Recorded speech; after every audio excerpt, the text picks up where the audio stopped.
So guys, जैसे कि Mirzapur season 3 का टीजर आ चुका है और मैंने उसे डीपली ब्रेक डाउन कर दिया है। आप चैनल में जाकर उस वीडियो को देख सकते हो, उसका लिंक आपको डिस्क्रिप्शन में भी मिल जाएगा। इस वीडियो में आपको एक्सप्लेन करने वाला हूं सीजन 2 की कहानी को, एक छोटा सा रिकैप, ताकि आप सीजन 3 को अच्छे से समझ पाओ। सीजन 1 में हमें बेसिकली कैरेक्टर इंट्रोडक्शन देखने को मिला था, लेकिन इसकी मेन कहानी हमने सीजन 2 में देखी थी, जहां पर हमने कई सारी न्यू कैरेक्टर को भी देखा था। इसलिए इस वीडियो में मैं आपको सीजन 2 की कहानी को एक्सप्लेन करने जा रहा हूँ। इसके जरिए आपको सीजन 3 को समझने में आसानी होगी। जिन लोगों ने इसे देखा नहीं है उन्हें तो इसे देखने की जरूरत है, लेकिन जो लोगों ने इसे देखा है, अब गैप क्योंकि बहुत ज्यादा हो चुका है तो वे भी कहीं ना कहीं कहानी को भूल चुके हैं। तो इस वीडियो के जरिए उन्हें पूरी कहानी याद आ जाएगी। इस वीडियो में आप जानेंगे सीजन 2 से रिलेटेड कई सारे राज को, जैसे कि कैसे बीना जी ने गुड्डू भैया का साथ दिया और फिर मुन्ना त्रिपाठी और कालीन भैया को धोखा दे दिया, वहीं कैसे मकबूल ने कालीन भैया को धोखा दिया, और कई सारी राज। सो गाइस, ये वीडियो पूरी तरीके से स्पॉइलर से भरा हुआ है। अगर आप स्पॉइलर नहीं देखना चाहते हैं तो आप इस वीडियो को यहीं पर बंद कर सकते हो। पर लेकिन अगर आप चाहते हो कि आपको सीजन 2 नहीं देखना पड़े और कहानी समझ में आ जाए तो ये वीडियो आपके लिए ही है। सो गाइस, सीजन 2 की शुरुआत होती है और सबसे पहले हमें सीजन 1 के थोड़ा सा रिकैप दिखाया जाता है, जहां पर उसके मेन इवेंट हुए थे वो सब हमें दिखाया जाता है। हमें पता चलता है कि कैसे सीजन 1 में हमने क्या क्या कहानी देखी थी। रिकैप को देखने के बाद हमारी काफी सारी चीजें पता चल जाती है, जो कैरेक्टर क्या क्या कैरेक्टर, उनका बैकग्राउंड क्या है वो हमें पता चल जाता है। फिर सीजन 2 की शुरुआत होती है और हमें गाड़ी का एक्सीडेंट दिखाया जाता है, जहां पर हम देखते हैं गाड़ी के अंदर बैठे हुए मुन्ना भैया और उनका ये एक्सीडेंट करवाया है गुड्डू भैया ने, और एक्सीडेंट के बाद उनकी गाड़ी पलट चुकी थी और गुड्डू भैया अपने हाथ की ताकत का यूज करते हुए उनकी गाड़ी को खाई में फेंक देता है। अब यहाँ पर ऐसा लग रहा था कि शायद मुन्ना भैया यहाँ पर मारा जाएगा, लेकिन लास्ट में हम देखते हैं कि मुन्ना भैया बच जाते हैं और वो गुड्डू की तरफ अपनी गन उठाकर कहते हैं कि हम अमर हैं और हम मर नहीं सकते। और तभी हमें पता चलता है कि दरअसल वो तो एक सपना देख रहे थे। वे किसी गाड़ी के एक्सीडेंट में उन्हें चोट नहीं लगी थी, बल्कि उनके ऊपर तो गोली चली थी और वे अभी हॉस्पिटल के बेड में बैठे हुए हैं और वो अपनी उंगली करे हुए हैं किसी और के नहीं बल्कि कालीन भैया के आगे, जहां पर उनका पंटर ललित उन्हें बताता है कि सामने गुड्डू भैया नहीं है बल्कि कालीन भैया है। अब फाइनली यहाँ पर मुन्ना को होश आ जाता है और उसे पता चलता है कि कैसे वह बेड में लेटा हुआ है, और वो काफी दिनों से इसी तरीके से लेटा हुआ है बेड में। और पीठ में देखने पर पता चलता है कि उन्हें 5 से 6 गोलियों के निशान बने हुए हैं और ये सीजन 1 में उन्हें गोली लगी थी उसके निशान है। हालांकि यहाँ पर बहुत ज्यादा घायल हो चुका है मुन्ना भैया, लेकिन अभी भी उन्हें बदला लेना है गुड्डू भैया से। उनके दिल में अभी भी गुड्डू भैया को मारने की चाहत भरी हुई है। फिर इसके बाद कालीन भैया जो गुड्डू भैया को कहता है कि तुम अभी आराम करो, और दूसरी तरफ हम वहीं रति शंकर का बेटा यानी शरद शुक्ला, जो कि अभी भी खून का प्यासा है, वो गुड्डू भैया को मारना चाहता है अपनी गोल्डन बंदूक के साथ में, और उसे अब मिर्जापुर में भी राज करना है। रति शंकर वही जिसे गुड्डू भैया ने पहले सीजन के अंदर हेडशॉट मार के गोली मार दिया था जब उन्होंने उसे गाली दी थी। शरद शुक्ला जो कि अपने बाप का बदला लेने के लिए वापस आ चुका था, वो चाहता है कि वह बदला पूरा करे और मिर्जापुर की गद्दी उसकी हो जाए। पर इससे पहले कि वह राज करता, उसके सामने कई सारे लोग खड़े हुए थे। मिर्जापुर में राज करने के लिए उसे कालीन भैया और मुन्ना भैया का सामना करना पड़ता। इसके बाद वो अपनी माँ के साथ बैठकर प्लानिंग करता कि कैसे वह मुन्ना भैया के साथ मिलकर काम करेगा और उनके अंदर काम करेगा, और फिर यहाँ पर गुड्डू को निपटाएगा और फिर बाद में मुन्ना को भी निपटा के पूरी तरीके से मिर्जापुर में राज कर लेगा।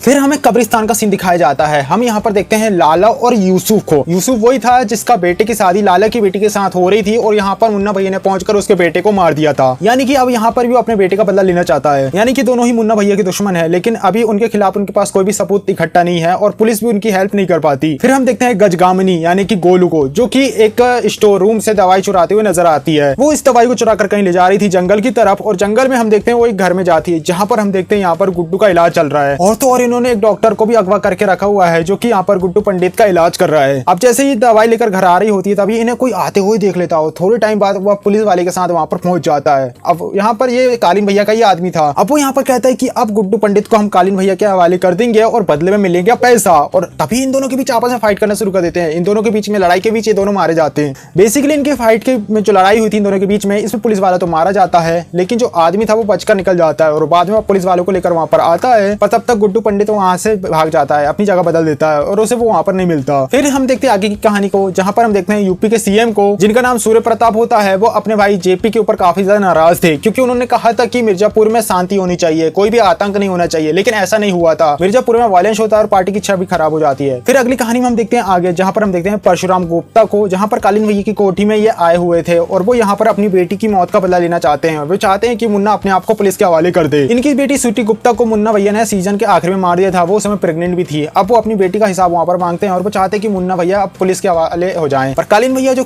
दबी हुई आवाज में उनसे धमकी देते, कहते कि देखो तुम्हारी अभी एक और बेटी जिंदा है, तुम उसे जाकर संभालो, वरना कहीं ऐसा ना हो कि वो भी यहाँ से निकल जाए। अब इसके बाद परशुराम गुप्ता वहां से चला जाता है और फिर वो पुलिस स्टेशन पहुंचता है। वहां जाकर वह मौर्य से मिलता है। मौर्य एक पुलिस ऑफिसर होता है। हालांकि सीजन 1 में कुछ ऐसा दिखाया गया था कि यहाँ पर कालीन भैया के हाथों ये मारा जा चुका है, लेकिन ऐसा नहीं होता। दरअसल ये कालीन भैया के प्यादे बन जाते हैं, यानी कि अभी कालीन भैया के लिए काम करते हैं। वो भी यहाँ पर इनकी कोई भी हेल्प नहीं कर पाते। हम देखते हैं रमाकांत पंडित को, जो कि अपनी बेटी और बहू यानी कि बबलू पंडित और स्वीटी पंडित की मौत का बदला लेना चाहता है, और उन्होंने अब आरोपियों को सजा दिलाने के लिए कई सारे गवाह और सबूतों को इकट्ठा करना शुरू कर दिया है। पर असल में तो उन्हें कोई भी गवाह नहीं मिलता, क्योंकि मुन्ना भैया और मिर्जापुर के किंग के खिलाफ गवाह देने के लिए कोई भी तैयार नहीं होता और ये लोग अपने मिशन में सक्सेसफुल नहीं हो पाते। हम देखते हैं शरद शुक्ला जो कि अब जौनपुर की गद्दी को संभाल रहा है। अब जौनपुर को अपने कंट्रोल में लेने के लिए कालीन भैया मुन्ना भैया को कहते हैं कि जाओ जौनपुर में जाकर उसे अपने कंट्रोल में ले लो। पर ऐसा करने के लिए जैसे मुन्ना भैया शरद शुक्ला से जाकर मिलते हैं, उन्हें उनसे जाकर टकराना पड़ता। अब जैसे ही उसके घर में पहुंचते हैं वो उससे कहते हैं कि तुम हमें जौनपुर हैंड ओवर कर दो। पर ऐसा करने से पहले शरद शुक्ला अपनी चाल चलता है और कहता है कि चलो ठीक है, लेकिन मैं तुम्हारे अंदर रहकर काम करूंगा और जौनपुर में राज करूंगा। अब इस पर मुन्ना भैया तैयार हो जाता है और वो उसकी तरफ दोस्ती का हाथ बढ़ा देता है। पर हमें पता चलता है कि शरद शुक्ला के घर के अंदर यूसुफ बैठा हुआ था, जो कि शरद शुक्ला के पास आया हुआ था मुन्ना भैया से बदला लेने के लिए, क्योंकि उसकी जो बेटी की मौत हुई थी उससे बदला लेना चाहता था। अब वो शरद शुक्ला को कह देता है कि मुझे मुन्ना का सर चाहिए, लेकिन अब तभी वो मुन्ना भैया के ऊपर गोली चलाता, लेकिन शरद शुक्ला का राइट हैंड उसके ऊपर गोली चलाकर उसे ही मार देता है, यानी कि यहाँ पर यूसुफ मारा जा चुका है। हालांकि ये एक ऐसा इंसिडेंट था जहां पर मुन्ना का भरोसा शरद के ऊपर बढ़ जाता है और अब जौनपुर वापस आ जाता है और जौनपुर जीतकर लौटकर जैसे ही घर पहुंचता है तो कालीन भैया बहुत ज्यादा खुश हो जाते हैं। वो कहते हैं वाह बेटा अब तू बड़ा हो गया, बिना फाइट के तूने जौनपुर को जीत लिया। वहीं हम देखते हैं कि बदले की आग में जल रहे गुड्डू पंडित, जो कि अब जैसे जैसे अपने आप को हील कर रहे हैं, अपने आप को ठीक करने की कोशिश कर रहे हैं, लेकिन वह कितना ही कोशिश कर ले उनका एक पैर काम करना बंद कर देता है, यानी कि अब वे लंगड़े हो चुके हैं और बहुत मुश्किल से चल पा रहे हैं। अब अपने आप को और भी ज्यादा फिट करते हैं ताकि वो जल्दी जल्दी ठीक हो जाएं और ठीक होकर वो मिर्जापुर जाकर अपना बदला लें, अपनी पत्नी का और अपने भाई का। बात करें मिर्जापुर की, तो मिर्जापुर में कंपटीशन बहुत ज्यादा बढ़ चुका है, क्योंकि एक तरफ शरद शुक्ला है जो कि अपने पिता की मौत का बदला लेना चाहता है, वहीं कालीन भैया अभी भी मिर्जापुर की गद्दी पर बैठे हुए अपनी गद्दी को बचा करेंगे, यानी कि अब गुड्डू को दो लोगों से निपटना होगा, एक शरद शुक्ला से और कालीन भैया से। अब गुड्डू यहाँ पर सीधे जाता है लाला के घर में। लाला वही था जिसकी बेटी की शादी में इन्होंने ये सारा कर्मकांड किया था और मुन्ना भैया ने सबको मारा था। अब गुड्डू भैया जो कि लाला के पास जाते हैं क्योंकि उन्हें पैसे की जरूरत थी। अब लाला के घर में जाकर वे उसके साथ हाथ मिला लेते हैं, क्योंकि इन दोनों का दुश्मन एक ही था। वो उसके साथ मिलकर अफीम का कारोबार शुरू कर देते हैं। अब यहाँ पर इन्हें काफी ज्यादा प्रॉफिट होता है और उनके घर में रहना भी शुरू कर देता है और इसी बीच मुन्ना भैया का भी चक्कर शुरू हो जाता है किसी के साथ। वहीं जो मुन्ना भैया था वो एक आदमी को लाला को मरवाने के लिए भेजता है, वो उसके घर में पहुंच भी जाता है वो आदमी, लेकिन यहाँ पर गुड्डू पंडित और गजगामिनी देवी मिलकर उसे मार देते हैं। और इसके बाद जो गुड्डू पंडित होता है वह कोरियर के थ्रू उस आदमी के दांत और उसकी आंख उनके घर पे भेज देता है कालीन भैया के घर में, और इसे देखकर कालीन भैया समझ जाता है कि गुड्डू अभी जिंदा है। देखो अब इन्होंने अफीम के जरिए पैसा तो इकट्ठा कर लिया था, अभी उस पैसे का क्या करेंगे। हम देखते हैं गुड्डू को जो कि दीप्ति को लखनऊ के अंदर एक हॉस्पिटल में छोड़ आता है और यहाँ पर वो अपनी पढ़ाई पूरी करती है और तभी वो यहाँ पर उसकी मुलाकात होती है रॉबिन से, जो कि लोगों के इलीगल पैसे को लीगल में बदलता है। यहाँ तक कि वह उसे मोटा इंटरेस्ट लाकर भी देता है। गुड्डू से मिलकर वह समझ जाता है कि यही मेरे पैसे को बढ़ा सकता है, इसे अपने अंडर में ले लेना चाहिए और आगे जाकर वह अपने पैसे का यूज इसी के ऊपर करता है। अब रॉबिन भी इनकी गैंग का पार्ट हो जाता है। वहीं हम देखते हैं कालीन भैया और सीएम जो कि एक दूसरे के अब दोस्त बन चुके थे और पार्टी की छवि को छाप करने के लिए मुन्ना भैया और कालीन भैया सीएम के साथ जाकर मिल जाते हैं। और तभी यहाँ पर मुन्ना भैया मिलता है सीएम की बेटी से, जिसका नाम होता है माधुरी देवी, जो कि एक नेता होती है। और अब इन दोनों के बीच नजदीकियां बढ़ना शुरू हो जाती है, यानी कि मुन्ना भैया और माधुरी देवी के बीच। वहीं हम देखते हैं बदले की आग में चल रहा है गुड्डू पंडित, जो कि अब लाला के घर में रह रहे हैं और धीरे धीरे अब इनकी भी कहानी शुरू होती है लाला की बेटी के साथ, जिसका नाम शबनम होता है। लेकिन इसे देखकर गोलू पंडित जो कि अब काफी ज्यादा नाराज हो जाती है, कहती है कि शायद ये मेरे भाई की लोहे के ऊपर जंग की तरह काम कर रही है और मेरा भाई अपने बदले के लिए सीरियस नहीं है। हालांकि गुड्डू पंडित जो कि अभी भी उसी इमोशन के साथ जी रहा है और उसे अपने बदला लेना है अपनी भाई और बीवी का और अपने बच्चे का भी। हालांकि उसका एक और मकसद हो चुका है कि अब वो मिर्जापुर में राज भी करना चाहता है। फिर हमें आगे की कहानी दिखाई जाती है जहाँ पर मुन्ना भैया और शरद शुक्ला की दोस्ती अब काफी गहरी हो चुकी थी। अब इन दोनों का एक ही मोटिव था कि लोगों को गुड्डू पंडित को निपटाना है। अब एक दिन उन्हें पता चलता है कि दरअसल वो जिस लोगों से अफीम खरीदते हैं, जिस आदमी से, मुन्ना भैया उसे अपने साइड कर लेता है और वो उसे बताता है कि आखिर गुड्डू पंडित रहता कहाँ है। शरद शुक्ला और मुन्ना भैया जो कि इसके बाद गुड्डू पंडित को मारने के लिए चल पड़ते हैं, पर वो ऐसा करने में कामयाब नहीं हो पाते क्योंकि गुड्डू पंडित अकेला इन दोनों को कूट देता है। और इसके बाद मुन्ना जो कि जैसे तैसे अपने आप को बचाकर वहां से निकल जाता है और कालीन भैया को जब ये बात पता चलती है वो यहाँ पर मुन्ना भैया पे नाराज हो जाता है कि आखिर वो गुड्डू को कैसे नहीं मार पाया। अब इसके बाद काफी टाइम बाद ऐसे धीरे धीरे आगे बढ़ती जाती कहानी। हालांकि हम देखते हैं कालीन भैया जिनका व्यापार जो बंदूक वाला था वह काफी दिनों से बंद था, उन्हें आगे बढ़ाना था। हमें यहाँ पता चलता कि कैसे सीएम के साथ कालीन भैया अब दोस्त हो चुके थे और उनका साथ देने के लिए सीएम पूरी तरीके से तैयार था। और इसके बाद मुन्ना भैया जो कि गन से पड़े हुए ट्रक को बिहार के जरिए बेचना चाहते हैं, लेकिन जैसे ही ट्रक बिहार पहुंचता है शत्रुघ्न त्यागी यानी कि जो यहाँ पर बिहार के किंग होते हैं वो यहाँ पर इनके ट्रक को अगवा कर लेते हैं। अब वो इसके लिए शरद शुक्ला से हेल्प मांगता है। वो उसे कहता है कि तुम पता करो कि आखिर हमारे ट्रक को किसने पकड़ा।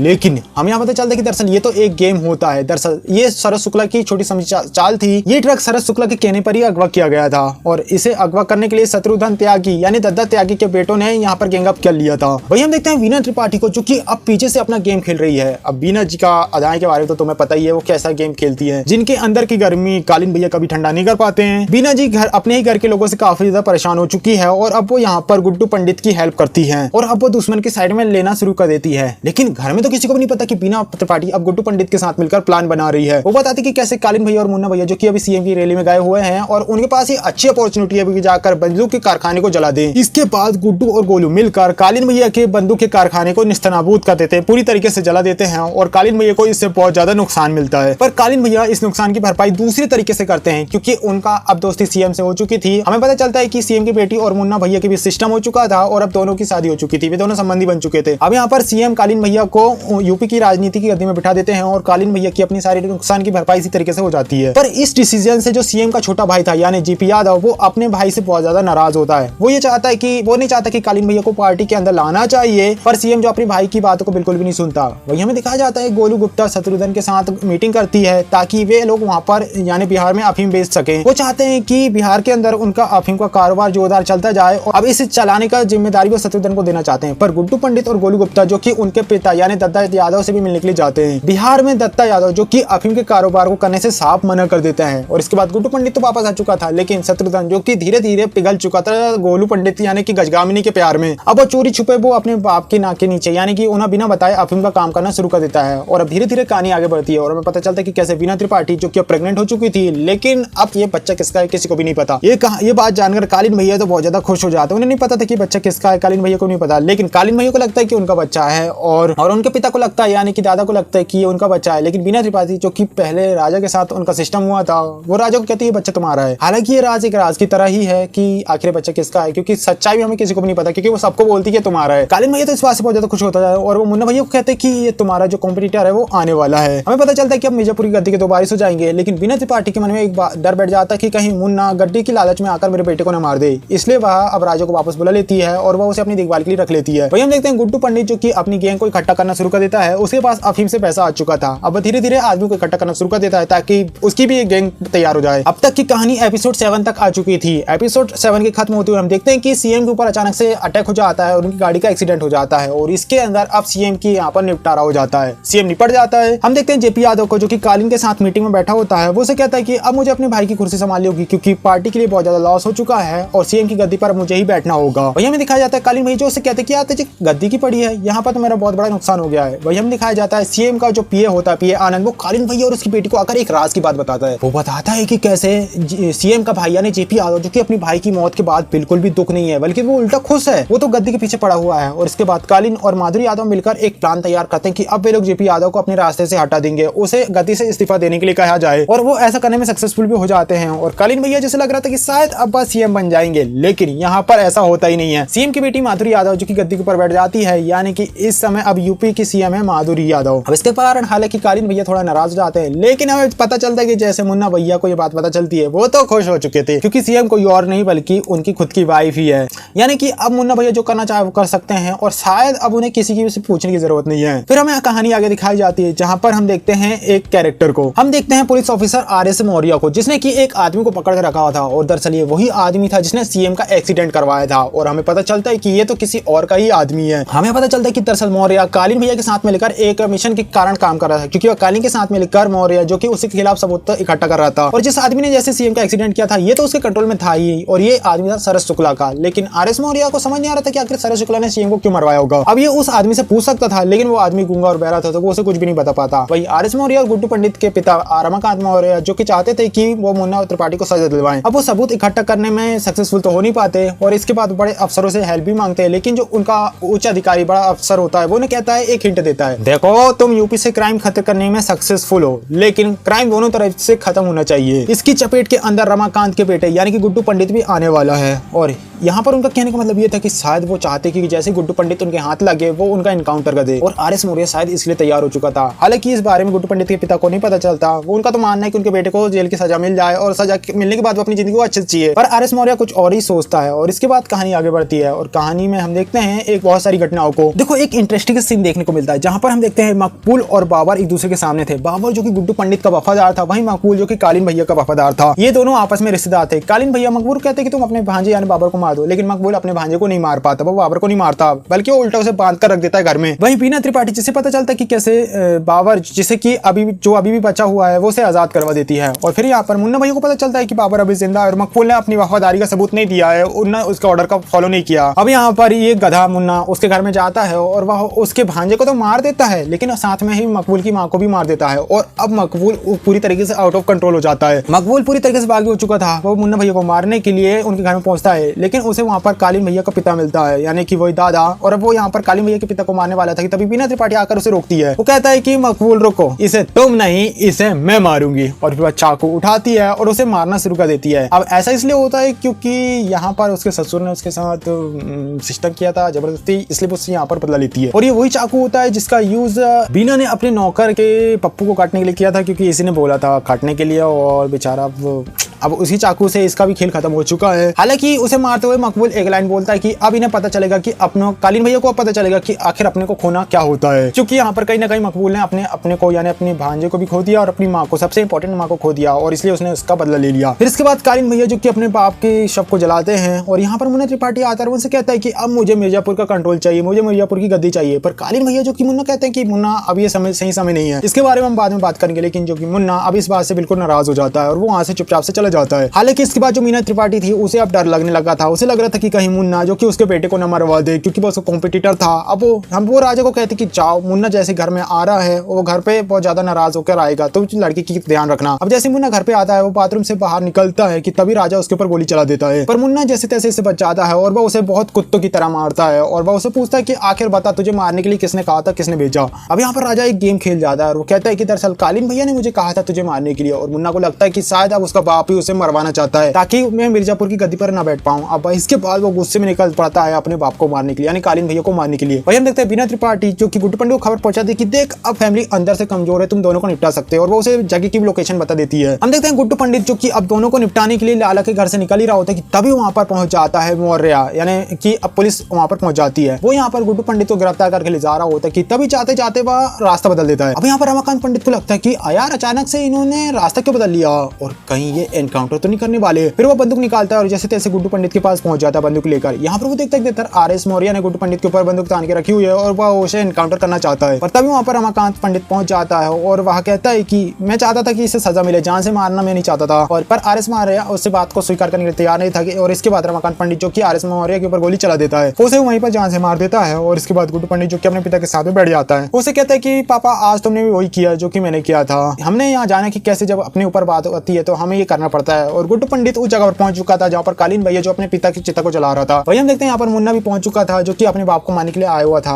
और वही हम देखते हैं शरद शुक्ला जो कि यहाँ पर कालीन भैया को बता देता है कि मुन्ना भैया बहुत ज्यादा गुस्से में है, वो तुम्हें यहाँ पर मारने के लिए आ रहे हैं। हम देखते हैं यहाँ पर मुन्ना भैया जो कालीन भैया को मारने के लिए आ रहा था। वही हम देखते हैं शरद जो कि अब प्लान बनाता है कि जैसे ही मुन्ना कालीन भैया को मारेगा मैं मुन्ना भैया को मार दूंगा और मिर्जापुर की गद्दी अपनी। पर उसे ये नहीं पता था कि यहाँ पर गुड्डू पंडित और गोलू भी आ चुके हैं। हालांकि वो उनके बीच गोली चलाता है, लेकिन ऊपर से गुड्डू पंडित और गजगामिनी देवी भी गोली चलाना शुरू कर देते हैं। और यहाँ पर वह कालीन भैया और गुड्डू भैया को बहुत गोली मारते हैं। वो गुड्डू पंडित को, वह मुन्ना भैया को गोली तो मार देता है, लेकिन कालीन भैया इसमें बच जाते हैं। कालीन भैया को शरद शुक्ला बचाकर जौनपुर ले जाता है और हमें यहाँ पता चलता है कि अब मिर्जापुर की गद्दी पर अब गुड्डू पंडित का राज हो चुका है। पर सवाल ये उठता है कि आखिर कब तक, क्या वह इस राज को अच्छे से चला पाएगा। अब यहाँ पर जो घायल शेर है, यानी कि जैसे कि हमने सीजन 3 के टीजर में देखा था कि वापस आने वाले हैं कालीन भैया, हमने देखा कि कैसे बीना जी अब गुड्डू पंडित के साथ में हो चुकी हैं। यानी कि वही जंगल वाला हिसाब की कैसे जो जंगल का शेर होता है, जब शेर चला जाता है तो जो शेर जीतता है फाइट के दौरान, जब जो शेर के बीच इलाकों के लिए जैसे दो शेर के बीच इलाकों के लिए फाइट होती है, जो शेर हारता है और जो शेर जीतता है, जो शेर जीतता है वह हारे हुए शेर की पूरी शेरनी और उसके कुनबे को ले लेता है। यहाँ पर भी ठीक ऐसे ही हो रहा है और बीना अब गुड्डू पंडित के साथ हो चुकी है। वही हारा हुआ शेर यानी कालीन भैया